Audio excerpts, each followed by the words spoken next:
when we look at the cases where apostasy is applied as an accusation, not execution, as an accusation, we find it's compounded. Yes, the apostasy laws are a part, a very small, small part of what is called the Sharia.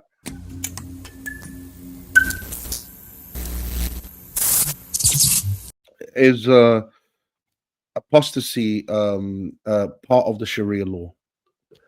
Okay, that's a very good, very, very, very good question. So I obviously I digged into this a bit more deeper. Um, okay, there is a debate that is happening, and the debate is, first of all, apostasy is described in two ways.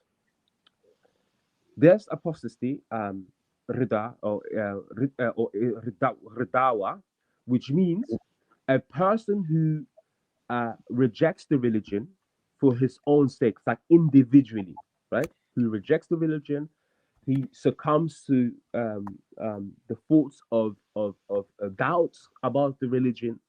Um, for such a person who leaves Islam, uh, generally speaking, um, the argument here is to be made.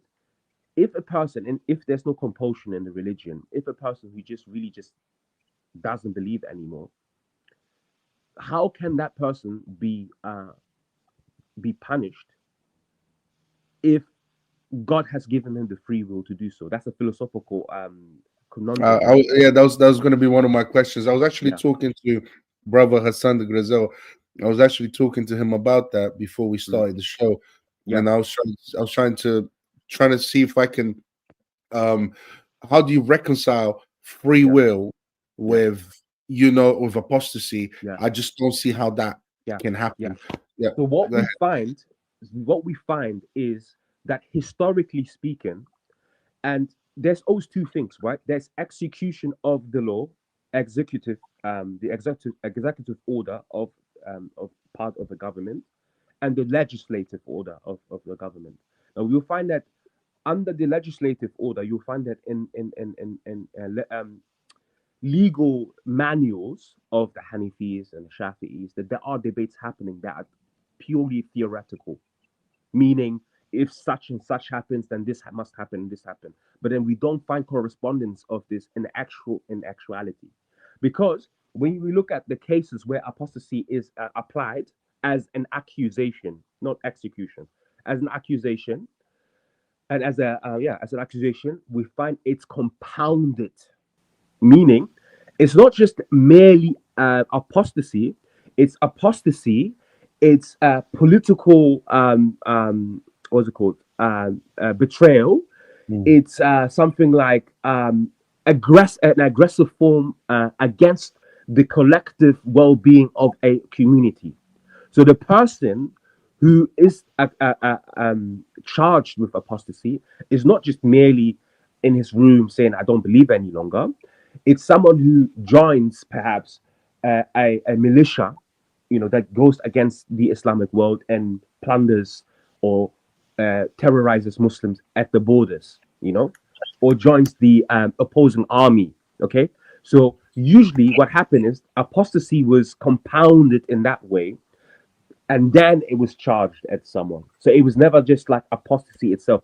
This is at least what we find when you look at the cases. When the judges make the accusations, they compound it. Um, so this is how the Sharia would look at it. So the question here is, well, if you reject the religion, then we have the Quran very specifically talking about this, that the punishment of what you're rejecting will be something that you will have to deal with in the hereafter. You won't find Okay. anything in the Quran that implies that a had punishment should be applied uh, in this world. In the Quran, you won't find that. We have the Hadith that gives leeway for that. I would say, if you say from the Quran itself, it is debatable if you can find this. And also, and this the case becomes even stronger when you look at the cases that those people who were executed are usually not executed because of that. Let me Yeah. give you a very, very good example, and that's the last thing, and then Brother Hassan, and you can come back as well. There's a case of Al Halaj. it's a Sufi saint, and the Sufis sometimes can be very controversial in the way and the things they do. Al Halaj was had many opponents because he had a lot of followers. He was a Sufi, so he was a bit more esoteric. He's a bit more, like esoteric and less literal in his interpretation of Islam. And he was a very controversial figure. And there's a case where he went to the market and said he opened up his garment and says, "Allah, here I am Allah," right? Which is akin to blasphemy.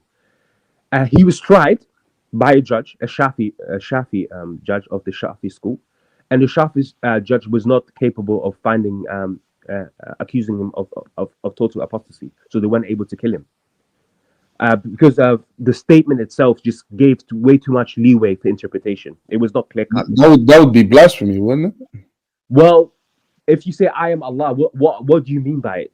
Because the language grants you interpretation. Because remember, as a judge, if you are executing someone, and this is a system, right? That's an entire system. It has to be without reasonable doubt. And that Shafi scholar wasn't able to do that. What happened? Halaj gets executed eventually. He does.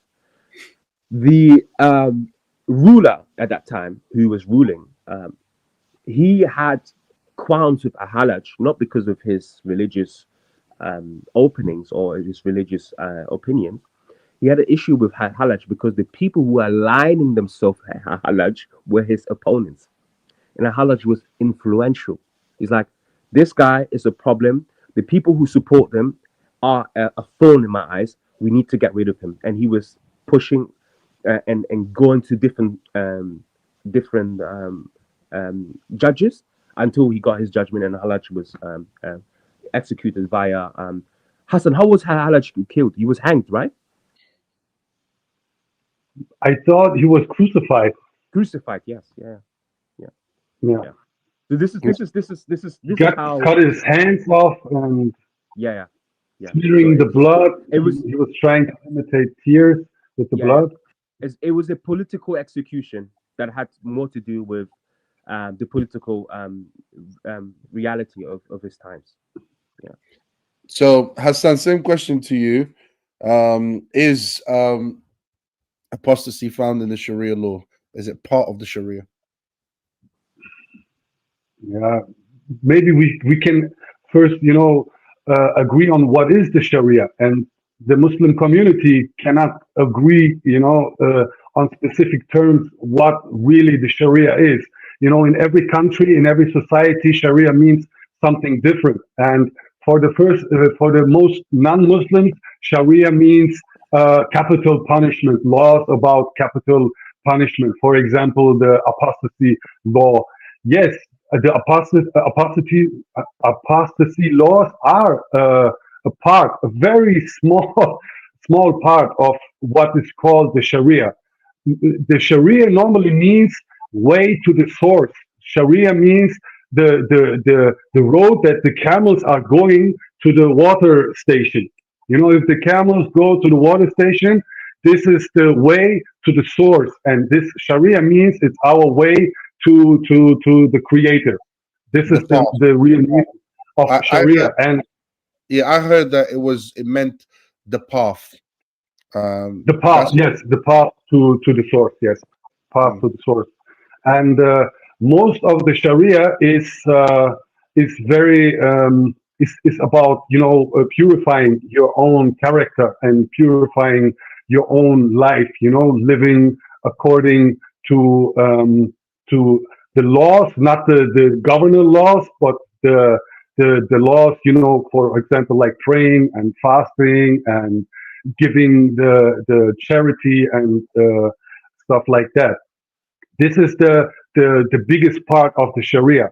And if you study, for example, Sharia books, there is a small part that is, talking about, for example, capital punishment. And yes, it belongs to the Sharia law, but reducing the Sharia to capital punishment, this is it's not possible. This is just done by certain groups they are reducing the Sharia to capital punishment. For example, if they capture in the Muslim lands certain parts, and they say now we have Sharia law, and to show that they have now the power, they kill some people, and most of them they kill the enemies, and most of the times there's some studies on that.